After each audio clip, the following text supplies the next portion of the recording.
আল্লাহ বলে ফেরেশতা ভালো করে শোন, যারা ওই মজলিসের ভিতরে মজমাতে বসে গেল, আমি আল্লাহ বলে দিলাম তাদের জন্য কিয়ামতের ময়দানে জাহান্নামকে হারাম করে দেব এবং জাহান্নামকে হারাম করে জান্নাতকে নসিব করে দেব।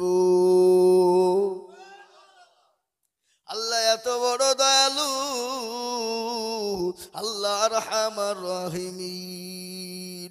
দুনিয়া জমিনে যেমন মা তার ছেলের জন্য জীবন দিতে পারে না, কথা কন, এমন মা আছে সন্তানের জন্য জীবন দিয়ে দেয় না গো, কথা কন, আল্লাহু আকবার। সন্তানের জন্য যদি মা জীবন দিয়ে দিতে পারে, পৃথিবীর জমিনে এক ভাগ ভালোবাসার কারণে, একটা ভাগ ভালোবাসা নিয়ে যদি মা তার সন্তানের জন্য জীবন উৎসর্গ করে দেয়, আল্লাহ যে তার বান্দাকে 99 গুণ বেশি ভালোবাসে। সে আল্লাহকে আমরা চিনি না, সে আল্লাহকে মানি না, আর সে আল্লাহকে না মানার কারণে আজকে মুসলমানদের বড় দুর্দিন, আজকে মুসলমানদের বড় কষ্ট, আজকে মুসলমানদের বড় কষ্ট, ঠিক কিনা ধরে বলুন? আজকে মুসলমান গো আল্লাহর মা ভালোবাসার, আল্লাহর ভালোবাসা কতটা দেখেলেন, মা সন্তানের জন্য কতটা ভালোবাসে। বাপের একটাই কলেজার সন্তান, এরকম ছেলে আছে না, বাপের একটাই বেটা আর কেউ নাই, এরকম নাই, মেলা আছে। ছেলেকে মা বাপ যত্ন করে কষ্ট করে রাতের পর রাত দিনের পর দিন কষ্টের পর কষ্ট নিজে না খেয়ে সন্তানের মুখে খাবার তুলে দিয়েছে সন্তানের বাপ মা। ওই ছেলে যখন বড় হয়, স্কুল কলেজ ইউনিভার্সিটিতে পড়ে না, আল্লাহু আকবার, ইউনিভার্সিটিতে পড়ে যায়, এমএ বিএ বিএড হয়ে গেল। কিছুদিন পরে ছেলের বিয়ে দেওয়া হলো, সুন্দর একটা ফুটফুট রমণী দেখে বৌমা পুত্রবধূ এনে দেওয়া হলো। ও মুসলমান গো, পুত্রবধূ এনে দেওয়ার পরে সুন্দর করে বাড়ি চলতে শুরু হয়ে গেল। 1 বছর চলে যায়, 2 বছর চলে যায়, কিন্তু একটা কথা না আপনাদেরকে বলি, 3 বছর পরে শাশুড়ি বউয়ের যুদ্ধ শুরু হয়ে গেল। শাশুড়ি বউয়ের যুদ্ধ হয় না আপনাদের দেশে? নাই নাকি? এদিকে চলা, হ্যাঁ, শাশুড়ি বউয়ের যুদ্ধ। কিন্তু শাশুড়িদের একটা দোষ, পুত্রবধূ যদি একটা টুক করে অন্যায় করে তার গোষ্ঠী পর্যন্ত ধুয়ে দেয়, এরকম শাশুড়ি আছে না নাই? কথা বলেন। কিন্তু তার মেয়ে যদি 1000 অন্যায় করে, কিন্তু তার মা তার বিটিকে কোনো রকমের কোনো দোষ ধরে না। এটা হলো শাশুড়িদের অভ্যাস।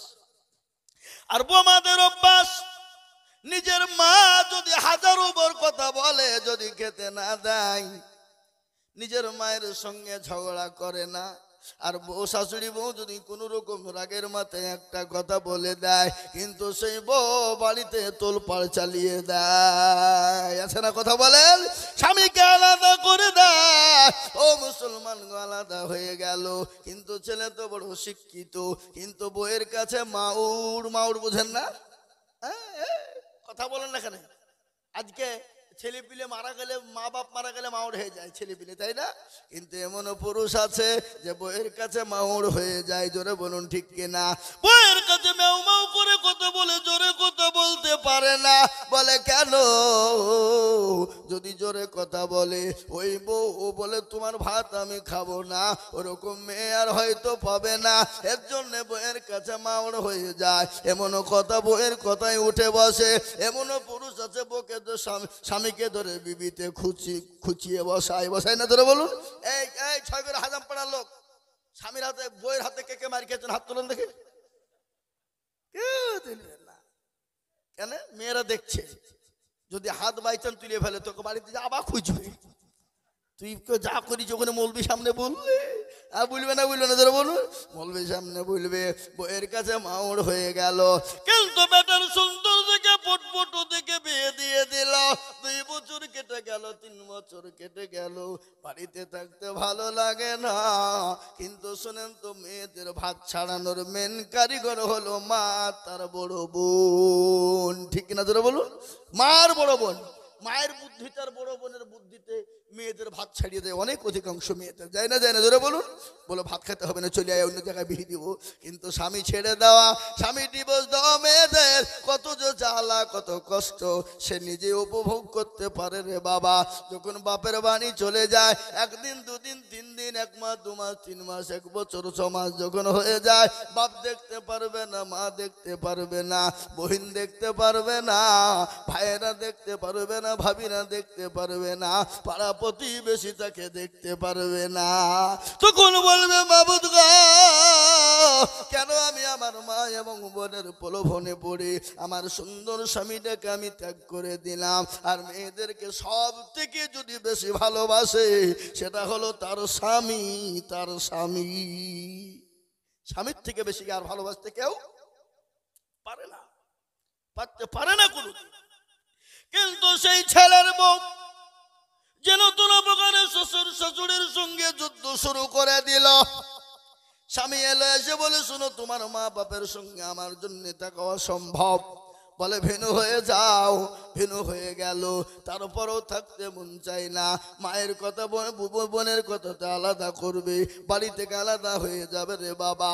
ও দরদি মুসলমান গো, ও আল্লাহওয়ালা, তার উপরে আবার ভিন্ন হয়ে গেল। বলে চলো ছয়গনি বাজারে, ইসলামপুরের বাজারে, দৌলতাবাদের বাজারে বাড়ি ভাড়া করে থাকবো, কিন্তু তোমার বুড়ো বুড়ি মায়ের মুখ দেখবো না। এরকম বউ আছে না? কথা বলেন। স্বামী বলে না, বিবি আমার কাছে তো পয়সা নাই, আমি কোথায় পয়সা পাবো, ঘর ভাড়া করার মতো টাকা নাই, চাকরি হলো না, চাকরি তো পাবো না। বলে কোনো ব্যাপার নাই, তুমি আমার বাপের বাড়িতে ঘর জামাই থাকবা, আমার বাপের বাড়ি থেকে খাওয়া দাওয়া করবা, কিছু ইনকামের ব্যবস্থা করবা, কিছু পয়সা হয়ে গেলে দৌলতাবাদের বাজারে একটা জমি কিনবো, ফ্ল্যাট করে ভাড়া দিব, আর নিজেরা থাকতে শুরু করব। এরকম ঘটনা মুসলমান চলে গেল শ্বশুর বাড়িতে। শ্বশুর বাড়িতে গিয়ে ঘর জামাই হতে শুরু হয়ে গেল। ঘর জামাই থাকতে থাকতে শ্বশুর দেখতে পারে না, শাশুড়ি দেখতে পারে না। ছেলেকে কোনো রকম ভাবে কুয়াতে পাঠিয়ে দেওয়া হলো, এদিক ওদিক থেকে পয়সা ম্যানেজ করে পাঠিয়ে দেওয়া হলো। কুয়েত থেকে ইনকাম করে 3 বছর 4 বছর কেটে গেল। যত টাকা হয় বিবির অ্যাকাউন্টে পাঠিয়ে দেয়, আর ওই টাকা নিয়ে বিবি ফুর্তি করে, আর বড় মোবাইল কিনে দিয়েছে স্বামী তাকে কুয়াতে, আর মোবাইল নিয়ে করছে পরকিয়া দেশে। পরকিয়া বলে না? এই পরকিয়া বুঝেন তো আপনারা নাকি? না বুঝেন নাকি? এখন স্ট্যান্ডার্ড ভাষা। আগে বলতো প্রেম করে, মানে খারাপ ভাষা। স্ট্যান্ডার্ড ভাষা বলছে পরকিয়া করে, কেউ বুঝতে পারবে না। যেমন সুদের জিনিস, আগে সুদ বলতো ভালো লাগতো না, এখন ওটাকে ইন্টারেস্ট বলে চালিয়ে দেয়, তার মানে ওটা স্ট্যান্ডার্ড ভাষা। আল্লাহর ফেরেশতা খুঁজে পাবে না নাকি? কথা কন না কেন? ফেরেশতা খুঁজে পাবে না।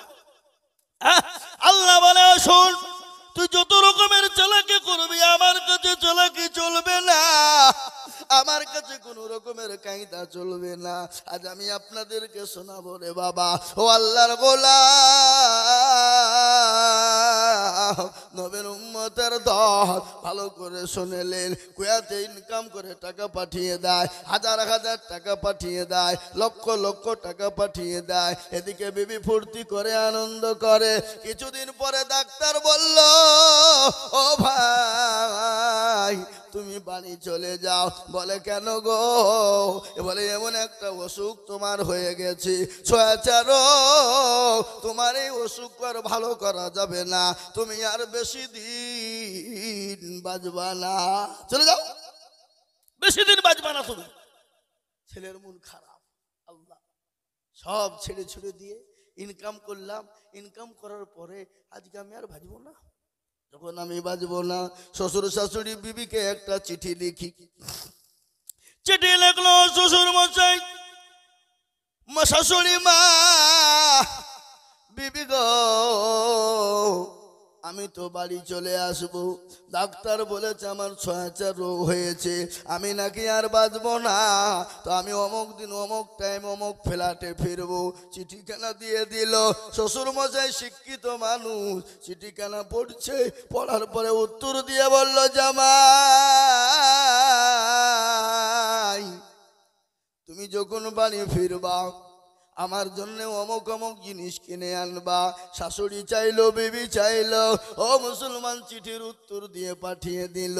কেমন আছো, কবে আছো, কোনো জিজ্ঞাসা নাই। চিঠিখানা ছেলের হাতে যখন পড়ে গেল, ছেলে চিঠিখানা দেখে আর অঝর নয়নে কান্না করে, চোখের পানি ঝরঝর ঝরঝর ঝরঝর করে ঝরে যায়। বলে, মাবুদ গো,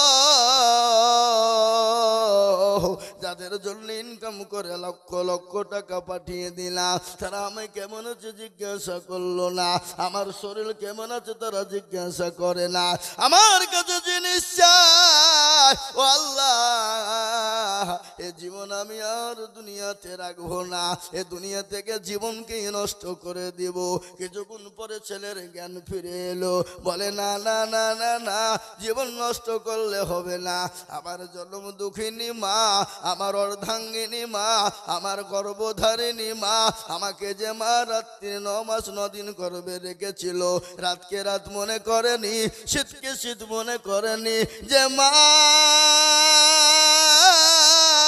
এত প্রসব করেছি, পায়খানা করে দিয়েছি, খেতে বসেছে পায়খানা প্রসব করে দিয়েছি, তারপরও মা ঘৃণা মনে করেনি, মা আমাকে দূর দূর করে ফেলে দেয়নি। ওই মায়ের কাছে একখানা চিঠি লিখি, আমার বাপকে একখানা চিঠি রাখি। আমি তো মা বাপের সঙ্গে অনেক দিন সাক্ষাৎ নাই, অনেক দিন কোনো দেখা সাক্ষাৎ করি না, তারা বেঁচে আছে না মরে গেছে খবর নাই। 7-8 বছর হয়ে গেল। চিঠিখানা লিখে দিয়ে বলল, আব্বা ও আমার আম্মা যান, আমি বড় অসুস্থ, আমি অমুক দিন বাড়ি আছি, কুয়াতের মাটিতে আছি, আমাকে ডাক্তার বলেছে 6 রোগ, তোমরা আমার জন্য দোয়া করো। চিঠিখানা চলে এলো। মা পড়া জানে না, বাপ জানে না, গ্রামের মোড়লের কাছে চলে গেল। বলে, গো মোড়ল সাহেব, আমি তো পড়াশোনা জানি না, আমার মা আমার কলেজের সন্তান আমাদের সঙ্গে যোগাযোগ করে না, আজ 8 বছর পরে চিঠি লিখে পাঠিয়েছে, দেখো গো দেখো, আমার কলেজের সন্তানের কিছু হয়ে গেল নাকি। চিঠিখানা মোড়ল পড়ে, আর মায়ের চোখ দিয়ে ঝরঝর করে পানি ঝরে যায়, বাপের ভাগ চোখ দিয়ে পানি ঝরে যায়। মা সেজদায় পড়ে গেল। বলে, কলেজের সন্তান, ও বেটা রে, আজ 8 বছর হয়ে গেল, কোনো যোগাযোগ নাই। ও বেটা, আজকে তোর অসুখ হয়ে গেছে, আল্লাহর কাছে দোয়া করি, আমি যে তোর মা, আজ থেকে রোজা রেখে দিলাম। ও বেটা, যতক্ষণ পর্যন্ত তুই বাড়ি না আসবি, আমি আর রোজাকে ভাঙবো না। ও কলেজের সন্তান, আমি যে তোর বাপ, ও বেটা রে, তুই যতক্ষণ পর্যন্ত বাড়ি না আসবি, আমার গরু ছাগল ভেড়া মুরগি উট যা আছে, আমি সমস্ত জিনিসকে আল্লাহর রাস্তায় সদকা করে দিলাম। আর নবী আমার বলে গেছেন, আর সাদাকু তারাদুল বালা, সদকা করলে বালা দূর হয়ে যায়, মুসিবত দূর হয়ে যায়। সন্তানের জন্য চিঠিতে উত্তর দিয়ে বলে, বেটা রে, ও কলেজের সন্তান,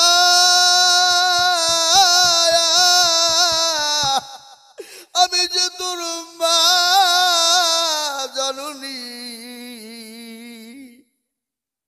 9 মাস 9 দিন তোকে গর্বে করে নিয়ে বেরিয়েছিলাম রে বেটা। আমি আল্লাহর কাছে দোয়া করি, বলে, মাবুদ গো, আমাদের তুমি জীবনটা নিয়ে নাও, আমাদের হায়াতটা তুমি নিয়ে নাও, কিন্তু আমাদের হায়াত কেটে আমার কলেজা সন্তানের কাছে তুমি দিয়ে দাও। চিঠিতে লিখলো, ও বেটা রে, তুই যখন জাহাজে চড়বি বেটা, তোর কাছে যদি পয়সা করি থাকে ফকির মিসকিনকে সদকা করবি। চিঠি কেনা বেটার কাছে পৌঁছে গেল। বেটা কিন্তু চিঠি আর খুলে পড়লো না। বেটা বললো, না পড়বো না, আমি যেদিন বাড়ি বাড়াবো তার আগা দিন চিঠিখানা আমি দেখবো। আমার মা বাপ যদি শ্বশুর শাশুড়ির মতন জিনিস চায়, আমি আর এই জীবন নিয়ে ফিরবো না। চিঠিখানা যেদিন বাড়ি আসবে তার আগা দিন চিঠিখানা খুলে পড়ছে, আর সন্তানের চোখ দিয়ে পানি ঝরঝর করে ঝরে যায়। ওগো আল্লাহ, মাবুদ মাওলা, আমি তো আমার মা বাপের কোনোদিন খবর নিইনি। জীবনে যেদিন থেকে ইনকাম করতে শিখেছি আমি আলাদা হয়ে গেছি। সমস্ত শ্বশুর শাশুড়ি বিবির জন্য দিয়েছি, আমি তো কোনোদিন আমার মা বাপের খবর নিইনি। আজকে তারা আমার কাছে জিনিস চাই না, আমার জন্য তারা দান খায়রাত করেছে, আমার জন্য সদকা করে দিয়েছে। মাবুদ মাওলা, আমি আজ কারোর জন্য কিছু নিয়ে যাব না। যদি আমি নিয়ে যাই, আমি আমার কলিজার টুকরা মা আমার বাপের জন্য নিয়ে যাব। ছেলে আপনার প্লেনে উঠে গেল, কলকাতা এয়ারপোর্টে নেমে যায়। কলকাতা এয়ারপোর্টে নেমে গেল। নামার পরে শ্বশুর শাশুড়ি বিবি অনেক দূরে দাঁড়িয়ে, কিন্তু এয়ারপোর্টে তো ঢুকতে দেবে না। দেবে গো, কথা বলেন দেবে? আমি গত পরশু দিন এলাম, 3-4 দিন পরে আমি জলসা করে ত্রিপুরা আসামে ছিলাম, মেঘালয়ে ছিলাম, মণিপুরে ছিলাম। 4 দিন ছিলাম ত্রিপুরা, মেঘালয়, মণিপুর, আসাম মিলে 4 দিন জলসা করে গত পরশু দিন এসেছি বাবা আমি। এর প্লেনে যদি একটু আপনার ভোটার কার্ড, আইডি কার্ড যদি না থাকে আপনাকে প্রবেশ করতে দেবে না।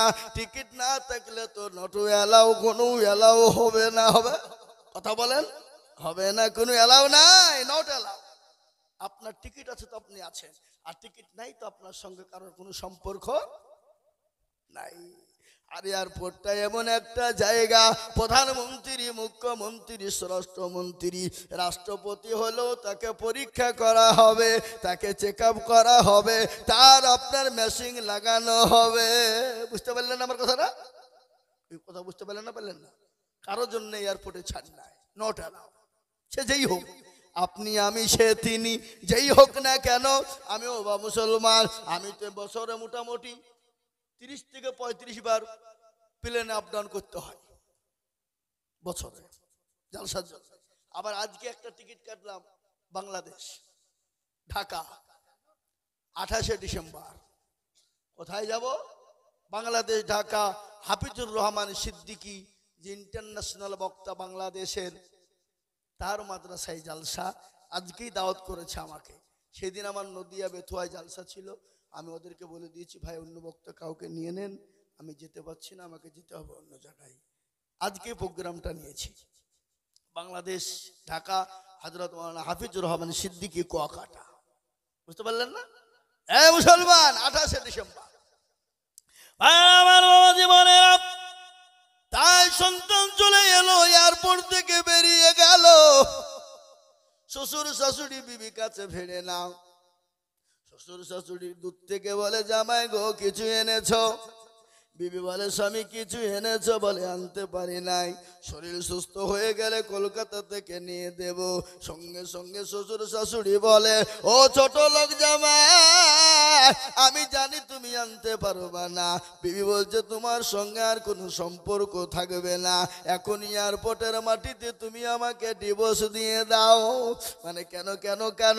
সমস্ত টাকা গেলা কি হলো? বলে, এতদিন তুমি ছিলে না, তুমি আমার বাপের টাকায় গিয়েছিলে, সমস্ত টাকা ফটলাভ হয়ে গেছে, আমার কাছে দেওয়ার মতো কোনো জিনিস নাই। কিন্তু জনম দুঃখিনী গর্ভধারিণী মা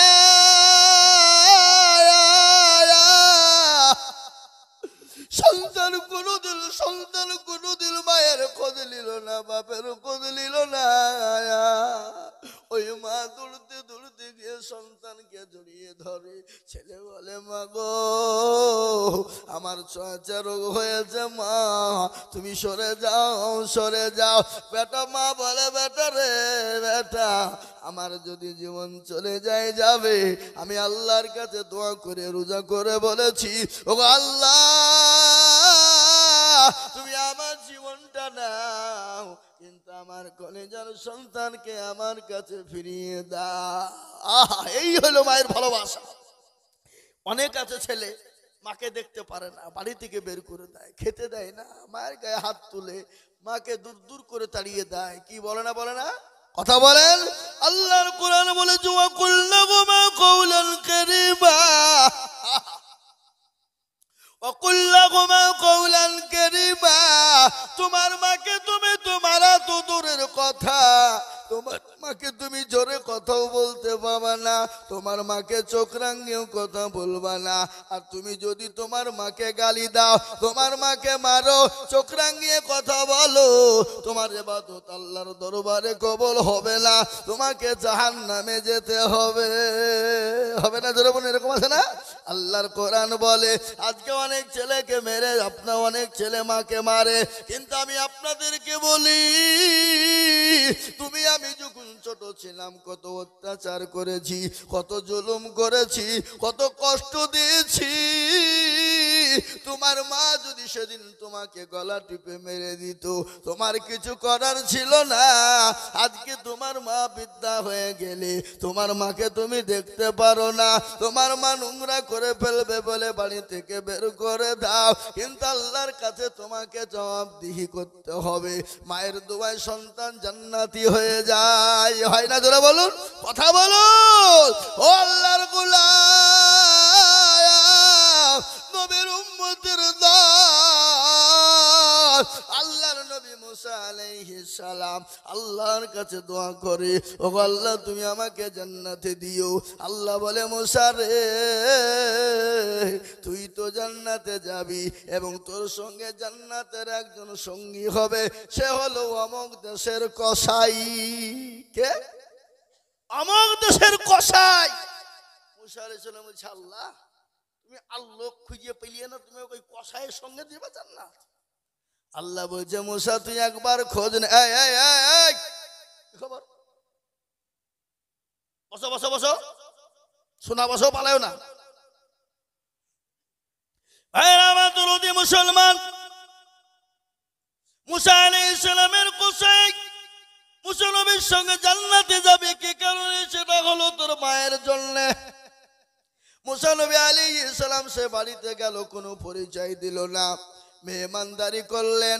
সে কসাই কিছু ভালো ভালো মাংস নিয়ে গেলেন, কসাইকে নিয়ে গিয়ে মুসা নবীকে আলাইহিস সালামকে খেতে দিলেন। মুসা নবী বলেন ও ভাই তুমি আমার সঙ্গে খাও। বলে আমি তো খাবো না।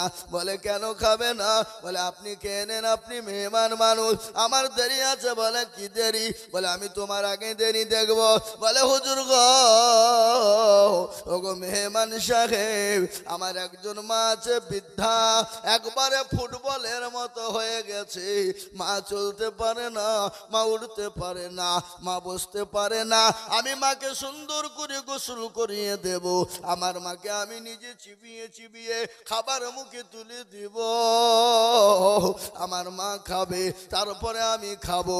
এরকম করে মুসা আলাইহিস সালাম দেখলেন। কিন্তু মুসার মা, কসাইয়ের মা হাতটা তুলে দিয়ে আল্লাহর কাছে বলছে আল্লাহ আমার সন্তানের উপর আমি এত খুশি হয়ে গেছি গো আল্লাহ, আমার সন্তানকে তুমি মুসা নবী আলাইহিস সালামের সঙ্গে কাল কিয়ামতের মাঠে তুমি জান্নাতি করে দিও। এ বাবা, মায়ের দোয়ায় সন্তান জান্নাতি হয়ে যায়। মায়ের দোয়াতে জীবনের সন্তান যদি একবার মা বদদোয়া করে দেয়, মাকে হাত তুলে দোয়া করতে হবে না, বাবা মায়ের হাত তোলা দরকার নাই। শব্দ যদি তোমার মা করে দেয়, তোমার জন্য জাহান্নাম অনিবার্য, তোমাকে দুনিয়াতে জীবনেও শান্তি পেতে ওমা জান্নাতুকা ওয়া নারুকা, মায়ের দোয়ায় সন্তানের জান্নাত। মায়ের দোয়া জান্নাত, সন্তানের জান্নাত, এবং মায়ের দোয়াতে সন্তানের জাহান্নাম। আজকে আপনাদেরকে বলি, মা তোর সন্তানকে এতটাই ভালোবাসে, নিজের জীবন কেন দিয়ে দিতে পারে। ও মুসলমান গো, পৃথিবীর জমিনে এক ভাগ ভালোবাসা নিয়ে যদি মা জীবন দিতে পারে, আমার আল্লাহ যে বান্দাকে 99 গুণ ভালোবাসে, আছে না? 99 গুণ ভালোবাসে। বলেন তো আল্লাহ তার মায়ের থেকে আল্লাহ আমাদেরকে এত ভালোবাসে, তারপরও আমরা আল্লাহকে চিনি না, আমরা নবীকে চিনি না।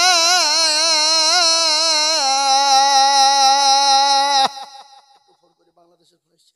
আসসালামু আলাইকুম ভাইজান। বলছিলাম ভাই, আমার দুটো জালসা, একটা জালসা করে এসে আর একটা জালসাতে বক্তব্য দিচ্ছি। আমি বক্তব্য করে রাত্রে ফোন দিই। জি জি, ঠিক আছে, ইনশাআল্লাহ ইনশাআল্লাহ। জি, ও মুসলমান দরদি, আল্লাহ ওয়ালা নবীর প্রেমিকেরা, আল্লাহ যদি এতটা মানুষকে ভালোবাসে, কিন্তু সেই মুসলমান আল্লাহকে চিনে না, সেই মুসলমান নবীকে চিনে না, সেই মুসলমান রাসূল চিনে না, সে মুসলমান মসজিদ চিনে না, সে মুসলমান মাদ্রাসা চিনে না, সে মুসলমান কোরআন চিনে না, সে মুসলমান মসজিদে আজান হয় হাইয়া আলাস সালাহ, আর আমরা চায়ের দোকানে বসে বলি আমরা পারলাম না, ইমামার মর্জিন তোরা দুজনেই চালা। ঠিক কিনা জোরে বলুন, এই কথা ঠিক না বেঠিক জোরে বলুন। আজকে আমাদের দেশের লোক নামাজ পড়ে, কথা কন না কেন? নামাজ পড়ে না। আজকে হাজামপাড়া দিয়ে বলি যে এই গ্রামে জালসা এসছি, অন্য গ্রামের কথা বলতে গিয়ে মার খাবো নাকি? নাকি বলছেন? যদি আমি অন্যায় করি মারতে তো পারবেন না, কেন আমি আপনাদের মেহমান, নাকি বলছেন? বুঝছেন না, মারবেন নাকি? এ মুসলমান, আমাদের দেশের লোক নামাজ পড়ে না, 98% লোক নামাজ পড়ে না। কপারেশন পড়ে 90, এই দেশের লোক হিসাব জানে না নাকি গো? 2% পড়ে, কিন্তু 2% লোকের নামাজ হয়। কথা কন না কেন?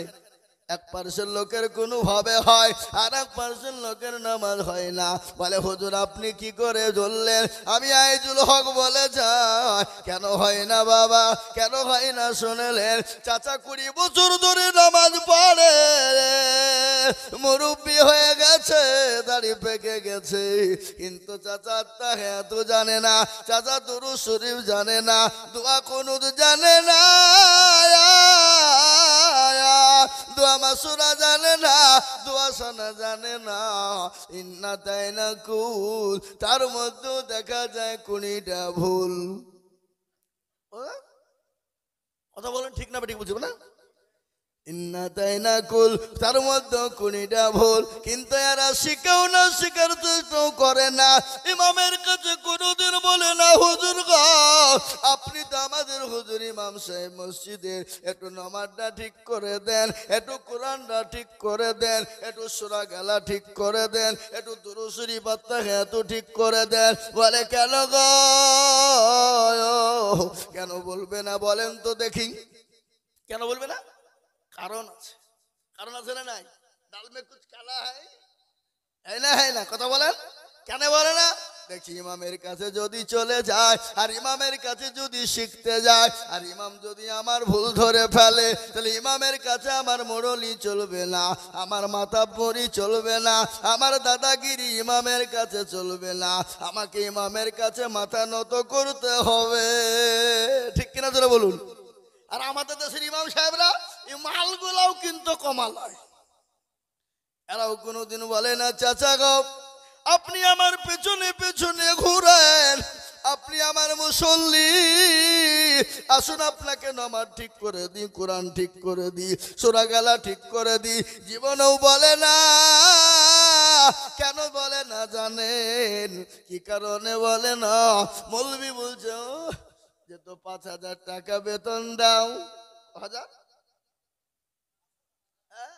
তোমাকে নামাজ শিখাবো, তোমাদের ভাগ্য ভালো আমি ওযু করে নামাজ পড়াই, বেশি কায়দা করবা, আমি বিনা ওযুতে নামাজ চালিয়ে দেব, তোমার নামাজ হলো কি না হলো আমার দেখার নাই। 5,000 টাকা বেতন, এ বাবা আজকে ছেলেরা মাদ্রাসায় কেন বাপ মা দিতে চায় না? বলে ভিখারি লাইনে দেওয়া যাবে না, ফকিরি লাইনে পড়তে দেওয়া যাবে না। বলে কেন যাবে না? মাদ্রাসায় দিলে ভিক্ষা করে বাড়াতে হবে, মৌলবি হয়ে 5,000 টাকা দিয়ে কি হবে?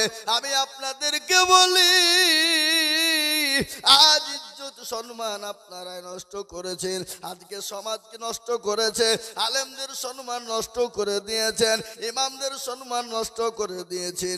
আজকে আমি আপনাদেরকে বলি, ইমামের বেতন যদি 20,000 30,000 টাকা হতো, আমার মনে হয় চৈগনি খাজাম পাড়া থেকে প্রত্যেকটা ঘরে ঘরে মৌলবি তৈরি হতো। হতো না? হতো না? বলে সরকারি চাকরির প্রয়োজন নাই, 30,000 বেতন মানে বড় বেতন রে বাবা, তোর সুন্দর করে সংসার চলে যাবে, তোকে কোনো দিকে যেতে হবে না। কোরআনওয়ালা হো, নামাজি হো, আল্লাহওয়ালা হো, 2 দিনই হবে, দুনিয়া হবে, আখিরাত হবে, কবরও যেতে পারবি। ঠিক কিনা ধরে বলুন? এই বাবা, এই মানগুলো নষ্ট করছে কারা? আমাদের দেশের আজকাল মসজিদের সেক্রেটারি, সভাপতি, কেসের এই মালগালা তো আরো করা, জীবনে মসজিদ চিনে না, আবার সেক্রেটারি সাজিয়ে বসে আছে, সভাপতি মুখে দাড়ি নাই, হারামখোর। ওই সমস্ত হারামখোরদেরকে মসজিদের সেক্রেটারি, সভাপতি, কেসিয়ার করা যাবে না, যাবে না। যারা নামাজ পড়ে না, রোজা করে না, বিড়িতে মারে টান, গাঁজা মদ খায়, এমনও মসজিদের সেক্রেটারি আছে মসজিদের টাকা দিয়ে লটারি কাটে। আমার কাছে প্রমাণ আছে। লটারিকে যে টেরে গুঁজেছে, টেরে যে শুক্রবারে জুম্মা পড়তে গেছে, বাপ জুম্মা পড়িয়ে বাবজি বাড়াইতে উঠতে গিয়ে রুকু থেকে নুঙ্গিও খুলে পড়ে গেছে, লটারিও পড়ে গেছে। বলে নুঙ্গি তোলা বাদ দিয়ে লটারি তুলছে, বলে ইজ্জত চলে যায়, যা কিন্তু বেজ্জতি হওয়া যাবে না। কি বুঝতে পারলেন না? সেক্রেটারি, মসজিদের সেক্রেটারি হবে কারা? 5 ওয়াক্ত নামাজি হবে যারা। সভাপতি হবে কারা? 5 ওয়াক্ত নামাজি হবে যারা। ক্যাশিয়ার হবে কারা? 5 ওয়াক্ত নামাজি হবে যারা। কমিটি হবে কারা? নামাজ পড়ে যারা। আর আমাদের দেশে নামাজ পড়ে না তারা হবে সেক্রেটারি। রোজা করে না যারা, তারা হবে ক্যাশিয়ার। আপনার মসজিদ চিনে না যারা, তারা হবে সভাপতি। ঠিক না? আমাদের দেশের মসজিদ গুলো মার্বেল দিয়ে বানায়।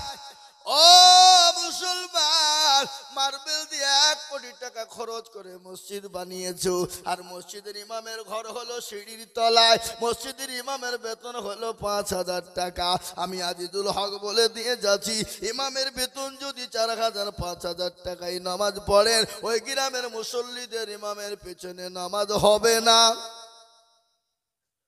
নামাজ হবে না। আপনাদের হিসাব নাই? আপনার বাড়ি সংসার চালাতে গেলে কি করি আপনি বুঝতে পারেন যে আমার 5,000 টাকায় চলবে 5,000 টাকায় সংসার? ইমামের বেতন 5,000 টাকা। মাগরিবের নামাজ পড়েছে আলহামদুলিল্লাহি রাব্বিল আলামিন আর রহমানির রহিম। আল্লাহ, মাস তো সে 27 তারিখ হয়ে গেল, 5,000 টাকা বেতন পাবো। স্কুলে তো এত ভিজিট বাকি, ও ডাক্তারের দোকানে এত বাকি। আল্লাহ, বইয়ের ছায়া কিনবো না ব্লাউজ কিনবো, ছেলের জামা কিনবো না কাপড় কিনবো। গায়রিল মাগদুবি আলাইহিম ওয়ালাদ-দাল্লিন। ফেরেশতা বলছে কি নামাজ রে, মৌলবীকে পাঠাবো, মুসল্লিদেরকে পিটবো। বুঝতে পারলেন আমার কথা না? এটা হাসি, এটা হাসি নয়, এটা হাসি নয়। তাই আমি বলি বাপ, ও আল্লাহর বদল, আল্লাহ ওয়ালা নবীর উম্মতের দল, আমি আপনাদেরকে বলবো যে এখন যেমন এখন না কেন, আপনি 5 ওয়াক্ত নামাজি হয়ে যান। এই নামাজের জন্য দয়ার নবী, বিশ্ব নবী, আল্লাহর নবী, নবী মুহাম্মদুর রাসূলুল্লাহ সাল্লাল্লাহু তাআলা আলাইহি ওয়াসাল্লাম মায়েশার উপর মাথা দিয়ে শোয়া। আহ, কি মজা দেখলেন! নবীজি মায়েশার উপর মাথা দিয়ে শোয়া আছে। আল্লাহর নবীর চেহারার দিকে একবার করে মায়েশা তাকায়, আর পূর্ণিমার চাঁদের দিকে একবার করে আয়েশা তাকায়। আল্লাহ নবী বলেন, আয়েশা গো, তুমি একবার পূর্ণিমার চাঁদের দিকে তাকাও, একবার আমার চেহারার দিকে তাকাও কেন? বলো ইয়া রাসূলুল্লাহ, ইয়া হাবিবাল্লাহ, ও আল্লাহর হাবিব, আমি আয়েশা পূর্ণিমা চাঁদের দিকে তাকায়, কিন্তু পূর্ণিমার চাঁদের কিন্তু কলঙ্কর দাগ আছে, কিন্তু আমার নবীর চেহারার দিকে যখন তাকায় মনে হয় আমার নবীর চেহারার মধ্যে কোনো রকমের কোনো স্পট নাই। সুবহানাল্লাহ বলুন। কোনো দাগ নাই। আজ আমি আপনাদেরকে বলি, গোটা বিশ্বে যে বেঈমান কাফেররা নবীকে গালি দেয়, আমি তাদেরকে বলবো বেঈমান, আমাদেরকে গালি দাও মেনে নিব, আমার মা বাপকে গালি দাও মেনে নেব, আমাকে তুমি মারো মেনে নিব, কিন্তু আমার নবীকে যদি গালি দাও, আমাদের এক বিন্দু রক্ত থাকতে, আমাদের জীবন থাকতে আমরা ছেড়ে দেব না। এই তো বোম্বাইয়ের মহারাষ্ট্রের মাটিতে কিছুদিন আগে, 1.5 মাসও হয়নি,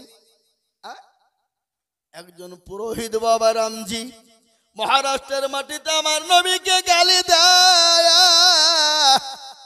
গালি দেওয়ার কারণে আশিকে রাসূল মুসলমানেরা গজওয়ায়ে হিন্দ কাকে বলে, গোটা মহারাষ্ট্রকে জাম করে দিয়েছিল।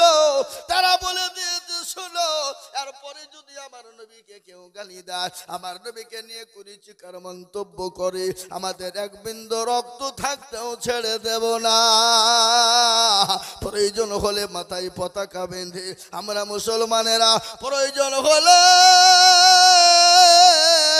আমরা আমাদের জীবন দিয়ে দেব, কিন্তু আমরা কখনো আমরা নবীর অবমাননা সহ্য করব না।